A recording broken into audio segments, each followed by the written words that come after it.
everyone. My name is Jonathan Garvey, and I'm going to be giving to you my speech on the reintegration of Marines in society. So, Marines have a pretty difficult time reintegrating into society after their service. Everybody has an uncle or a grandfather or a father, somebody we know of who used to be a Marine, and people say, "Oh, he was a Marine, so he's pretty intense." So that phrase of intense really defines Marines a lot. And I want to explore a little bit, why are they intense? Why do Marines have a harder time reintegrating into society? According to the Veterans Affairs, Marines have a higher suicide rate than all the other branches. And it's interesting because there's only 4% of the entire U.S. budget goes to the Marine Corps, in that it is the smallest branch in the U.S. of all the branches. It's really small. So this tiny, small, knit community, why does it have such a high suicide rate, high PTSD rate, and why is it so hard for Marines to reintegrate into society? A little background about myself.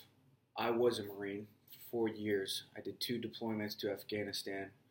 I currently work as a private military contractor in Iraq. And I'm surrounded with Marines, Navy SEALs, Recon, Army, 82nd, all the guys that also have been to Afghanistan and Iraq. And we're all very similar to one another, come from the same culture. It's a very cultural thing. I'm addressing Marines, not specifically because Marines are the only ones that actually go through this. I believe that it's more so combat veterans are the ones who have the particular difficult time reintegrating into normal society again. So I'm just going to focus on Marines just because I have more experience in that realm. I know more people who are Marines, and myself, I can relate more to that and provide some more anecdotal evidence. So Marine boot camp, pretty intense. It was the easiest thing I did in the Marine Corps for sure was the boot camp. It's the initial phase, but it's a very interesting way to brainwash people, if you want to call it that, because they take away your name. You talk in the third person. You eat a certain way. You walk a certain way. You never do anything by yourself. Everything. There's a purpose to everything. They basically strip you of your identity on purpose, and they're like, you are a Marine, and you kill people, and you do this, and they literally use this language. So instead of saying yes, sir, when you're ordered to do something, you say kill bodies, and that is your way of acknowledging to do whatever they told you to do. So in this way, you're actually just getting ready to go to combat. Now, the Marine Corps has a lot of different jobs. They're not all combat related. However, the main purpose of the Marine Corps is to be a fighting force. That's the main purpose. So everything about the Marine Corps revolves around those who go out to combat. And so that's why the training is so specifically geared towards a combat environment, which is essentially the killing of your enemies. It sounds intense, but that's what they're teaching you at boot camp, right? Also in the Marine Corps, they teach you the history of it, and they teach you the legacy that is your responsibility to maintain. A long legacy of the Marines doing pretty astounding things in America's wars. Like for example, our name, one of our nicknames is Devil Dogs. You're a Devil Dog, and that was from the German word Tuffenhunden, which is the name that the Germans named the American Marines because we fight like Devil Dogs, and the name stuck. We liked it, and we're like, you know what? We're Devil Dogs from now on. So Marines will call each other Devil Dogs, and we're known as that. So what all this does, what the training does, and the teaching of history and legacy of Marines is it really reframes your words and it recontextualizes a lot of our mindsets with our humor and just the way our outlook on life. It really does change your outlook on life. You're a really young kid, basically. You're 18, you're 19, and you're being trained how to deal with some of the most difficult things that you'll deal with, like killing someone or seeing someone die that you're close to. And so it hardens you on purpose. And I understand this. And this is that's necessary if that's the path you chose and you're going to be a Marine. You kind of really need to be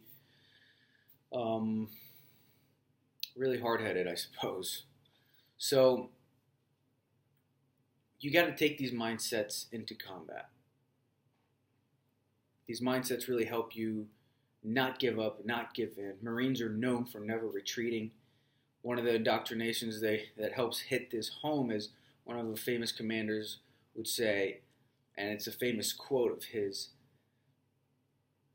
He said, retreat, because someone told him, hey, you need to retreat because we're getting overrun. He's like, retreat, hell, we just got here. And that is something that, Marines, they know that we just never retreat. It's just, and obviously I understand the context of America's superior firepower right now is just ridiculous. So retreating hasn't even been an option for us in the past few wars. But that mindset is still there where Marines just simply do not retreat. So I think that's great to have that mindset of, I don't give up, I don't retreat because I'm a Marine and all that stuff, right? It's important, though, to realize when you're coming into a singular identity mindset, and those are dangerous, particularly for Marines, because so much of their identity is based off of the legacy that they're meant to uphold, which they have nothing to do with at all. However, because they grasped that identity and they desire to keep that legacy afloat through themselves, it's hard for them to transfer over to the civilian world because it doesn't work there in the same way. And so I actually interviewed several Marines about this and asking them, why do you think it's so hard for Marines to go back from being a Marine in combat to being a civilian? Why can't they do that smoothly? Why is it difficult? I had some really interesting responses from different kinds of people. One particular interview that I did was with Michael Burke, who he is a recon Marine. Basically, recon Marines are the guys who, like your Navy SEALs in the Navy. Well, that's for the Marines, the recon. They're special forces. And I asked him about it. And he stated something really interesting about a singular mindset identity. Because a lot of Marines, they maintain this singular identity and they don't grow from there. They get out of the Marine Corps and, man, they grew a ton in the Marine Corps as men and as Marines. But when they get out to the civilian world, they freeze. They don't know how to deal with normal people. They don't know how to talk in a normal way without mentioning killing something or some really obscene words. And so it keeps them at bay from the rest of society in a way. One of my friends told me that he couldn't get hired for the jobs he wanted. He was a computer technician. They weren't hiring him because he had just gotten back from Iraq. And they were like, the last guy we interviewed was really intense, and he threatened us when we said we weren't going to give him the job. So, yeah, we're not going to hire you either. You guys just need to cool down or something. And so that was hard for him to hear, but he understood why the civilians were so offset about hiring him at all because of their previous experience with another veteran, right? So Michael Burke was telling me how the singular mindset identity will really tie a Marine down because he thinks like, oh, back in the good old days when I was in Sangin Valley or I was in the Helmand province when we would hike 25 miles with 80 pounds on our back. They hold on to these hardships that they went through, and as an excuse to not go forward in the new one, in a new challenge. So to quote you what he actually said, he said, and I quote, "A problem with Marines is they get caught up in a singular identity mindset. For some, this is a strength, but for many, it is a weakness. I was taking an emergency medical technician class, and this one Marine starts carrying on about how he has always been a knuckle dragger and was never any good at anything other than being a bullet sponge. So basically, what this guy was doing was justifying not furthering his education or anything intellectual because he fit in a mold that he thought was okay for himself. He saw himself as a grunt and needed to justify the limits he believed he had. So it's very easy for Marines to grab this identity of, oh, I'm a grunt, I'm a Marine, and that's the peak of my success, and that's a huge speed bump in life.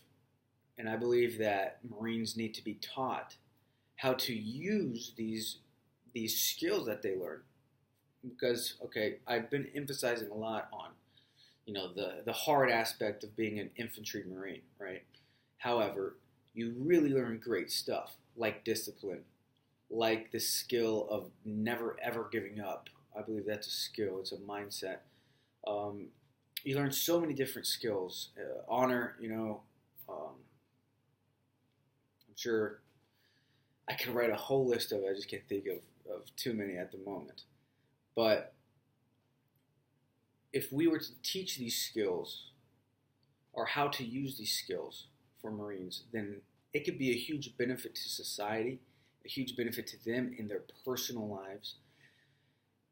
One thing that Marines tend to do is they use their experience, or they don't use their experience, rather the experience of being a Marine and being in combat specifically hinders their relationships with their closest family members, their closest friends, and the experience of the intensity of that experience hinders those relationships and hinders the way they interact with humans, with other people. They think that their sense of humor is now only for the Marine Corps, and they'll never be able to really relate to people in that way again. And I have to disagree with that, just because if you take the skills of discipline and toughness and sense of duty and honor, then you can really make an amazing life for yourself, no matter what career path you choose after the Marine Corps. The Marine Corps is only 4 years, and the truth is, if you don't go longer than that, obviously, but with only 4 years, that's nothing. You have a whole life ahead of you. That's a college degree, and people who already have college degrees and they're well in their 40s or something, they're going to tell you how short 4 years is. That's not the defining moments of your life. Every moment is a defining moment of your life. And so Marines should be taught how to use these skills for their livelihood, for their families. One very important point is, I believe, in teaching Marines how to fight in the new battlefield, how to use these skills in a new battlefield. And in that context, it makes it way more palatable to certain Marines who are with that mindset of, oh yeah, a new battlefield. Oh, I could dig that. I'll go with that. All right, there's a new battlefield. Use those skills that you have to work for your family and your work and your friends, and being an important part to society. Being someone who gives back to society, not takes from it. You see, if Marines feel useful, if they feel like they have a place in society, then I believe suicide rates for Marines will definitely go down. If they if they feel loved or remembered even by those who are around them, then I believe those suicide rates can go down. I'm not saying that, oh, we need to, oh, thank your service member. If you know there's a Marine or there's a, whatever veteran of whatever branch, make sure you thank him for his service. I don't even think that even matters at all. I don't think that helps them. I usually don't ever do that. What I do believe that would actually help them, help Marines and those who I know personally around me, is when they actually feel that they are contributing to society and there's a place for them and a need that they can fill. Not if whether what they did before is appreciated, because that's in the past. Good for you, man. You did some hard work, but what's your purpose here and now, and what can you do for our future? And when they find that place, then they're more driven. Then they have a goal to reach, something to achieve. And I think that's what there should be some more programs or different ways of helping Marines understand this, knowing this, transitioning from that lifestyle in the Marine Corps to the civilian world. That's all I got. Thanks for watching. Make sure you subscribe. Just kidding. Have a good day.